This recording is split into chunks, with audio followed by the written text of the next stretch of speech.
Stars of Dreamworld and Beyond. Chapter 4. The Livid Jungle. "Look, we're nearing the jungle's end," said Wendy. The 7 of them moved forward, only to stop in their tracks. "Oh no, I see some riders in our path," said Alissa. "I'm afraid Tyreen and I are too weak to battle this time." 3 riders, 2 young men and a young lady, approached Hushal and his friends. "You over there, I will trade my ride for yours," said the first boy, looking at Alissa. "Not a chance, dimwit. Tyreen is a pure breed raised by my family. Your rides are generic riding monsters you got with your rider's permit." "Fine, then we will not let you pass without a battle. If we win, I get that ride of yours." "A battle for passing this area, else we will go back to where we came from. Tyreen is not part of the bargain," said Samuel. "I wasn't talking to you. We would defeat you with ease, you rideless knobheads." "Prove your words rather than spout them out," said Wendy. "Don't worry, Alissa, we'll put these stumps in their places." "I would like nothing more than to beat you in battle and watch you weep like babies," said the young man with an ominous smirk. "I'll stand as referee for this battle, Samuel by my side. Alissa and Tyreen are too tired to battle as well." "Wendy, Reem, Nathan, show them what they deserve," said Irene. "Gladly," replied Nathan. "Gilbert, Yolanda, get ready to stump these 3. You got it, Rickson. We won't let you down." "Alright, Team Rickson versus Team Nathan. Both teams, take your places," announced Irene. The 3 knights took one side while their challengers took the other. "Each participant will have 1000 points. Once you're out of points, you'll have to leave the match. The team that loses all of its members first will lose the match. A coin will be flipped to decide which team makes the first move. Team Rickson, which side do you pick?" "Tails," said Rickson. A large coin appeared in the middle of the match and was flipped. It landed heads and disappeared.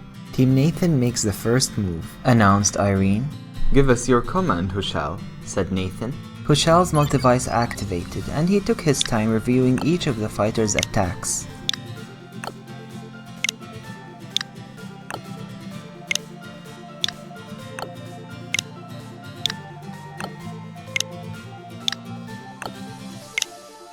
"Hushal, if I may explain each fighter's attack." "Well, aren't you just a know-it-all?" "Alright, Hushal, ready when you are," said Reem. Using the multivice, Hushal instructed Nathan to use a cumulative wave on his opponents. "Surf's up for an accumulative wave," said Nathan. Nathan charged at his opponents, with his wave increasing in power after landing on each target. "Gilbert stands at 600 points, Rickson at 500 and Yolanda at 400, announced Irene.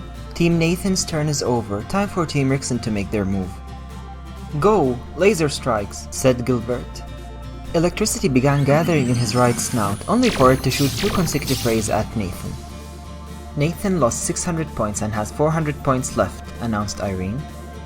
Sparks of electricity appeared briefly around Nathan. "Oh no, Nathan has been afflicted with the electrocuted condition. This removes his attack's secondary effects, meaning his attack will no longer increase by 100 damage for each strike." Team Rickson's turn is over. Time for Team Nathan to make their move.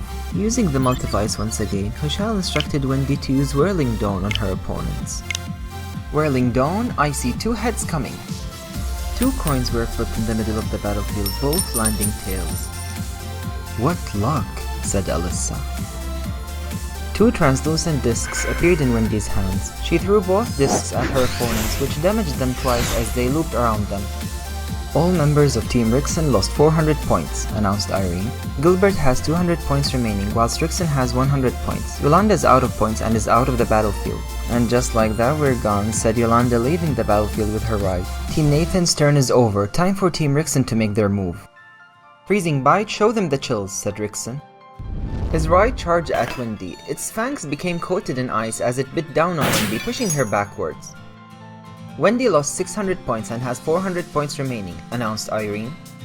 Particles of ice appeared around Wendy for a moment, only to vanish a moment later. "Oh no, now that Wendy has been afflicted with a frozen condition, her attacks will only deal half their damage," said Samuel.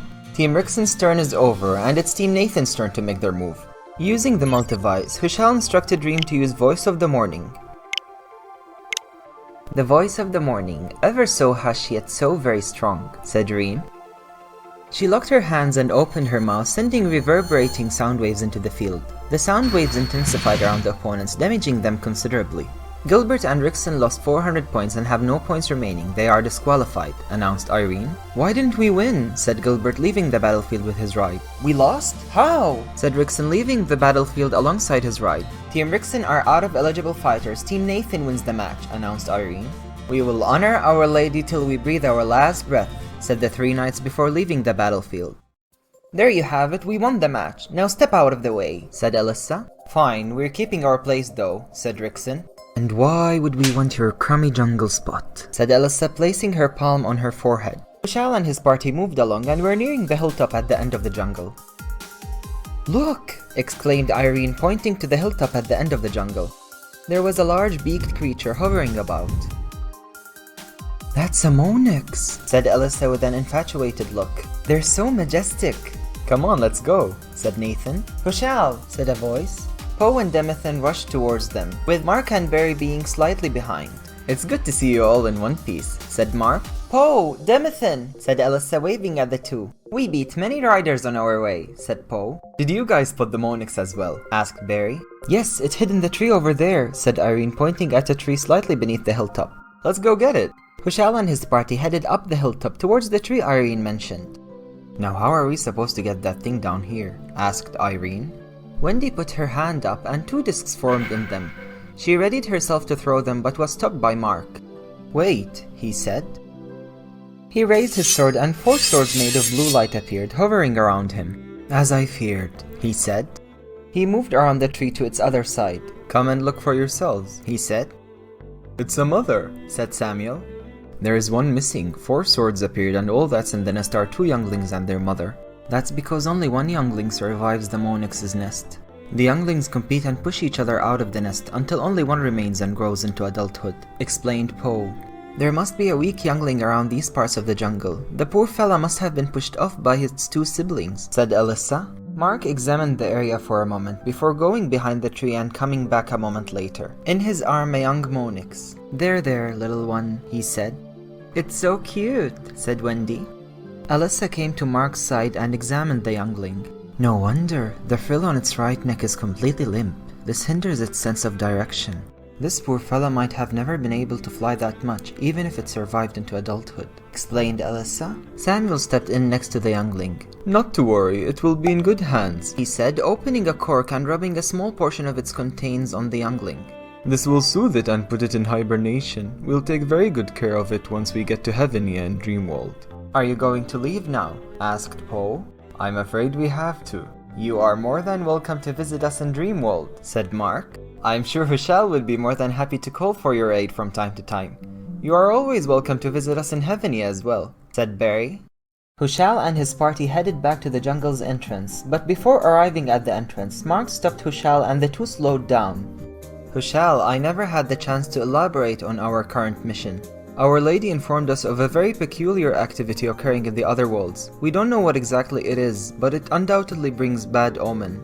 Our Lady instructed us to capture a Moenix as part of our mission to use its powers to communicate with various creatures in the other worlds. Just be careful out there when exploring the other worlds, and in case you find yourself in any sort of trouble, don't hesitate to reach out to us, said Mark as the two caught up with the rest and headed onwards to the entrance. This is not farewell, we will be wanting to see you soon, said Mark, shaking hands with Alissa and then with Poe. You got it, said Alissa. Demethan and I want to take a look at that Dreamworld of yours one day, said Poe. Bye-bye, said Wendy. Until next time, said Samuel. The Knights and Hushal waved at Alissa and Poe before entering the gate to Linkium.